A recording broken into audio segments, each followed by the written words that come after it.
તો આ સાથે લોક ગાયિકા રાજલ બારોટ થોડી વારમાં ભરશે પોતાનું ઉમેદવારી ફોર્મ। ઉના નગરપાલિકાના વોર્ડ નંબર 7માં ભાજપે રાજલ બારોટને આપી છે ટિકિટ।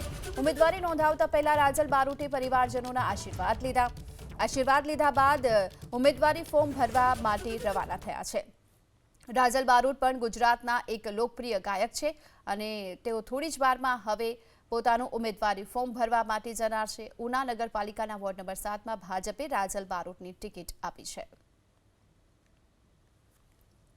કલાકાર રાજલબેન બારોટને ઉના નગરપાલિકાના 7 નંબરના વોર્ડમાંથી ટિકિટ મળતા આજે તેમની ઉમેદવારી પત્ર રજૂ કરવા માટે થઈને જવાના છે। સૌપ્રથમ તેઓ તેમના માતા પિતાના આશીર્વાદ લઈ અને કાર્યકર્તાઓ સાથે તેઓ અહીંયાથી રવાના થાય છે। જોઈ શકાય છે તેઓ તેમના માતા પિતાના આશીર્વાદ પ્રાપ્ત કરી રહ્યા છે અને ત્યારબાદ કાર્યકર્તાઓ સાથે તેઓ તેમનું ફોર્મ ભરવા માટે થઈને ઉમટી પડશે।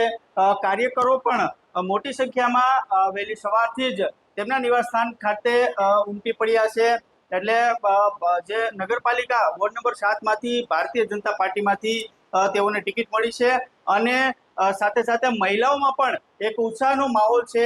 આજે તેઓ તેમના પરિવાર અને કાર્યકર્તાઓ સાથે નગરપાલિકાના 7 નંબરના વોર્ડમાંથી તેઓ ઉમેદવારી પત્ર ભરવા માટે થઈને રવાના થશે। અર્જુન વાળા, એબીપી અસ્મિતા, ગીર સોમનાથ।